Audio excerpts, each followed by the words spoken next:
ভাবতে অবাক লাগে রাজনীতি কী জিনিস, আর ধর্মের সঙ্গে মানুষ এত বেশি রাজনীতিতে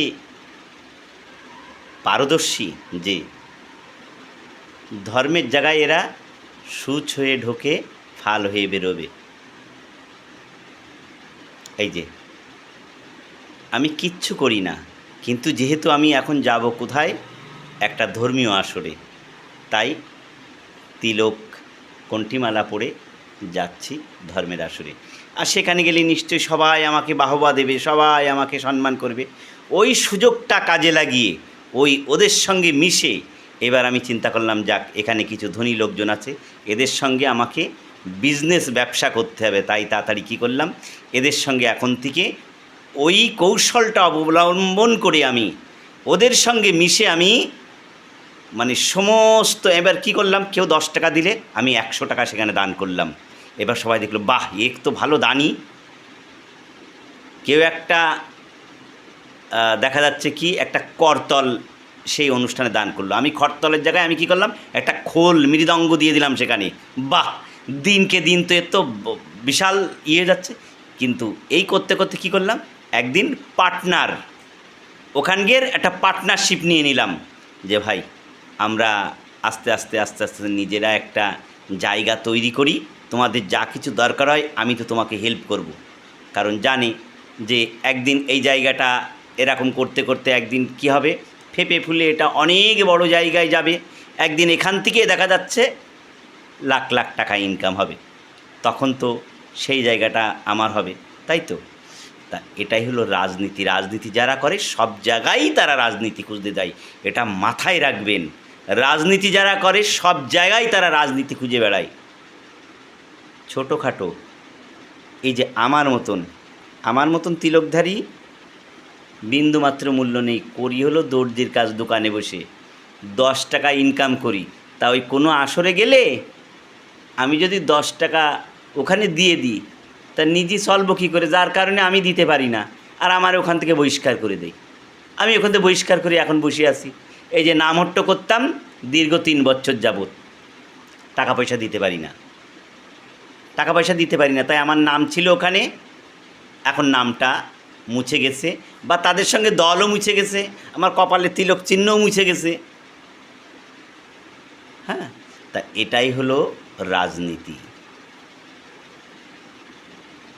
এরা আর এই রাজনীতিবিদরা কি করে, এ যাবৎ পর্যন্ত যারা তৃণমূল, সিপিএম অত্যপরিতভাবে এদের অন্তরের ভিতরে জড়িয়েছিল।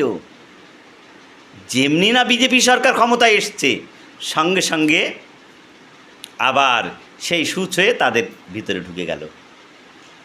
কিন্তু এই বিজেপি বুঝতে পারছে না, এ একদিন ফাল হয়ে আমারে আবার দংশন করবে, আমারে আবার খাবে। কারণ কি, বিজেপির যে আছে সহজ সরল মানুষ, আর সেও তাড়াতাড়ি তার ব্যবসা বিজনেস দেখলো যে না, এদের মতো লোকজন আমাকে রাখতে হবে, না রাখলে আমারও ব্যবসা বাণিজ্য চলবে না, তাই এদেরকে রাখতে হবে। তাই সেই তৃণমূলদের নিয়েই এখন তার চলাফেরা।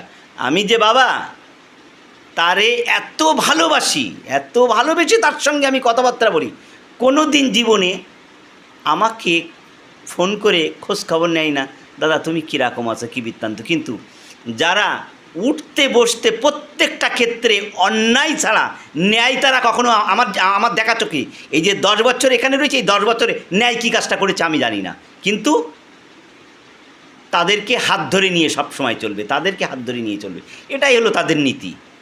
দুঃখ লাগে, খুব দুঃখ লাগে এটার জন্যই যে কেন বাবা আমাকে দেখেছো এই যে 10 বছর আছে, অনাকারণে কোনো কারণে কারোরটা মেরে খাইছি, কারোর নামে দোষ দিয়েছি, কারোর নামে বিনা কারণে দোষ দিয়ে তোমাদের সঙ্গে করেছি। কয়েকবার তোমাদের কাছে চিঠি দিয়েছিলাম, যে চিঠি যে দোষে দিয়েছিলাম স্বয়ং প্রশাসন পর্যন্ত আমাকে তারা এসে সহযোগিতা করেছে। তোমরা কোনো দিন করনি, কোনোভাবেই করনি, বরং উল্টে এসে আমাকে থ্রেট দিয়ে গেছো, বারবার থ্রেট দিয়ে গেছো, দাদা যা হয়ে গেছে, আপনি আপনার এটা ভেঙে নিন, আপনি আপনার ওটা ভেঙে নিন, আপনি আপনার এটা করুন, তাই না? মিথ্যা কথা বলবেন না, বারবার বলুন আমাকে সবসময় কি আমাকে আপনারা নিচে করে রেখে দিয়েছেন।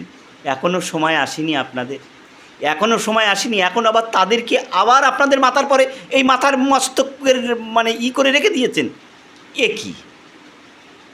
তাহলে আমরা সারা জীবন ধরে মানে ভুগতেই থাকবো। এখন একটা জায়গায় এসেছিলাম, যাক এবার অন্ততপক্ষে সরকার পাল্টেছে, এবার ঠিকই একটা জায়গায় বিচার পাবো। কিন্তু বিচার পাবো কী করে? বিচার পাবো ওমা, এখন তাদেরকে নিয়েই আপনারা চলাফেরা করেন, তা বিচারটা পাবো কী করে বলুন? যাক, দরকার নেই আর বিচারের, আর বিচারের দরকার নেই। বাদ বাকি এই তো 47টা বছর পেরিয়ে গেল, আর কয়দিনই বা বাঁচবো। তাই এই বাদ বাকি যে কয়দিন থাকি আবার তোমাদের হাতেই ধিক্কার ধিক্কার ধিক্কার হয়েই বেঁচে থাকি। কারণ যার টাকা নেই তার ভগবানও নেই, মানুষও তার পাশে নেই।